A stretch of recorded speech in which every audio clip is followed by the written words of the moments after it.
ప్రబోధ 2. విద్య యొక్క పరమార్థమును స్వయంగా గ్రహించుటకు గాని ఇతరులకు బోధించుటకు గాని ముఖ్యముగా కావలసినది చిత్తశుద్ధి. ప్రకాశము, పరిశుభ్రత ఉన్న గదిలో పాములు, తేళ్లు మొదలగు విషపురుగులు ప్రవేశించజాలవు. చీకటిగా అశుభ్రముగా ఉన్న స్థానమందే విషపురుగులు ప్రవేశించును. అదే విధముగా అంధకార అశుద్ధమైన హృదయాలలో పవిత్ర జ్ఞానము ప్రవేశింపదు. కామ, క్రోధాది విషకీటకములు కాపురము చేయును. బొగ్గు నలుపు పోగొట్టాలనుకుంటే సబ్బుతో తోమిన పోదు, లేక పాలతో గడిగినా పోదు. అగ్నిలో వేస్తే చాలు, అంతా బాగా కాలి తెల్లటి భస్మంగా మారుతుంది. అటులనే అజ్ఞానము అంతరించాలనుకుంటే, అవిద్య హతమారాలనుకుంటే ఆత్మజ్ఞానము కలగాలి, లేక బ్రహ్మవిద్య రావాలి. చీకటి పోవాలంటే వెలుగు రావాలి. కాని చీకటితో పోట్లాడిన చీకటి పోదు. ఆ వెలుగే విద్య, ఆ ప్రకాశమే విద్య, ఆ జ్ఞానమే విద్య. ఇదే పురుషోత్తమ యోగం. ఈ యోగము డబ్బిచ్చి తెచ్చుకునేది కాదు, మిత్రుల నుండి లభించేది కాదు, లేక ఏ సప్లై కంపెనీయో సప్లై చేసేది కాదు. ఇది ఎవరికి వారు శ్రద్ధాభక్తితో తెలుసుకునేది, చదువు కొనేది కాదు. గాడ్ ఈజ్ నోవేర్ అన్న పదాన్ని ఏ మార్పు చేయనక్కరలేదు. వేరను పదములోనున్న డబ్ల్యూను నో అను పదమునకు చేర్చి చదివిన గాడ్ ఈజ్ నౌ హియర్ అవుతుంది. అదే విధముగా ప్రపంచంలో పంచిపెట్టిన ఏ విచ్ఛిన్న భావాన్ని ఏకోన్ముఖం చేసి పరమాత్మపై పెడితే అపరిచ్ఛిన్నమవుతుంది.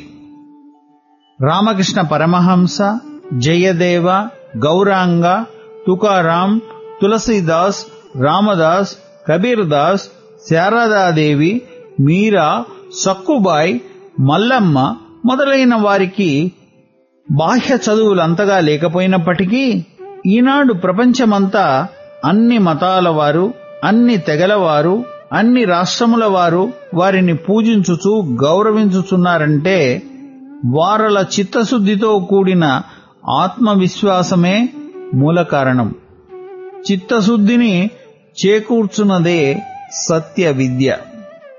హృదయాలలో ఉన్నదానిని ఉన్నట్లు చెప్పెడివాడు పై మహనీయులు. నేటి విద్యావంతులలో కోటికొక్కడైనా ఉన్నది ఉన్నట్లు చెప్పడు గదా. సంవత్సరమునకొక పర్యాయమే సత్యనారాయణ వ్రతం. మిగిలిన కాలమంతా అసత్యనారాయణ పూజే. అదే నేటి బాహ్య విద్యల యొక్క బాహుబలం.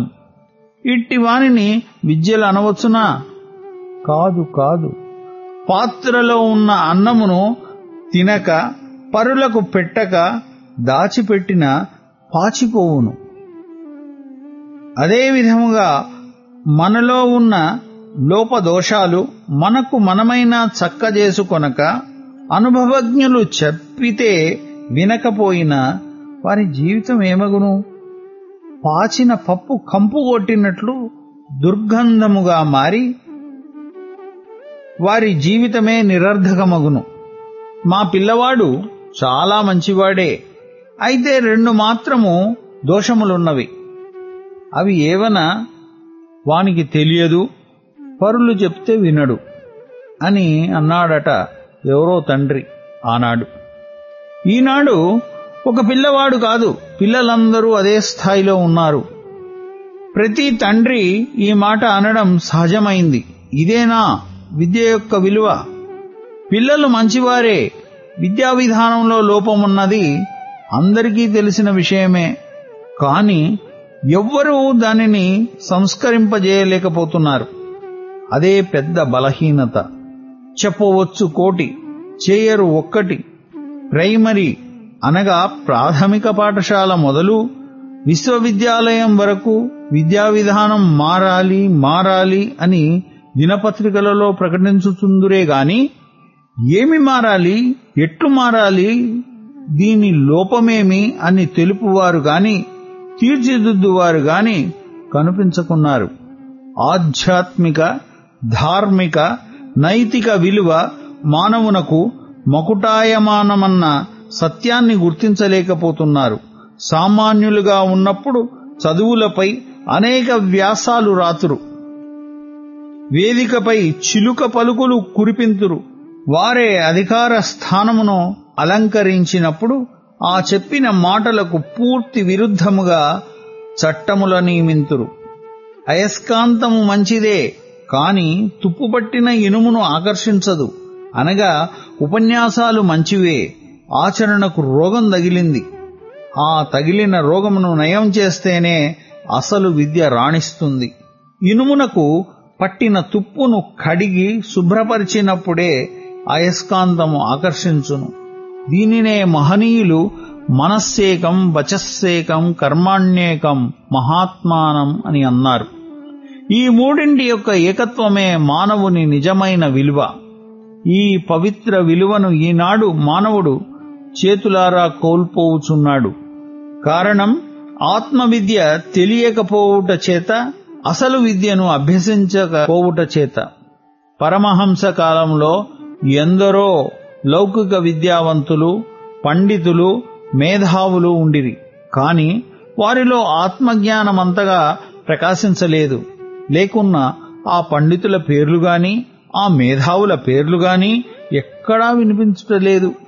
ఏ లౌకిక విద్యలు నేర్వని పరమహంస పేరు మాత్రమే ప్రపంచమున ఇంత వ్యాప్తి అగుటకు కారణమేమి? పంచదార కలిసిన నీరు, సామాన్య నీరు రెండునూ చూచుటకు ఒక్కటిగానే ఉండును. తాగి చూచిన ఏది పానకము, ఏది నీరు అని తెలియను. పరమహంసల పలుకులు పరమార్థముతో కూడినవి, మేధావుల పలుకులు పాండిత్యముతో కూడినవి. పై చదువుల పండితులు పైసాల దగ్గరకు వెడతారు, కాని పరమాత్మ దగ్గరకు పోలేరు. నీళ్లలో తడిచిన అగ్గిపుల్ల ఎంత ప్రయత్నించిననూ వెలగదు. వెలగకపోవుటయేగాక పెట్టెను కూడా, అనగా అగ్గిపెట్టెను కూడా పాడు చేయును. అదే విధముగా ప్రపంచ వాసనలతో తడిసిన అపవిత్ర హృదయాలు అవి. చిలుక పలుకులు వారెంత బోధించినా వినువారే గాని తినువారుండరు. ప్రపంచమందలి అన్ని వ్యవహారములకును అసాధారణ కారణము జ్ఞానం. పదార్థము లేనిది పదార్థ జ్ఞానము లేదు. అయితే జ్ఞానము పరోక్షము, ప్రత్యక్షము అని రెండు విధములు. భేద విశిష్టమును విషయ విషయకమును అగు జ్ఞానము పరోక్ష జ్ఞానము. పరోక్ష జ్ఞానము కలుగనిదే ఏ పదార్థము యొక్క అపరోక్ష జ్ఞానము కలుగదు. అపరోక్షము కన్ను, చెవి ఇత్యాది ఇంద్రియముల ద్వారా, వాక్యముల ద్వారా కలుగును.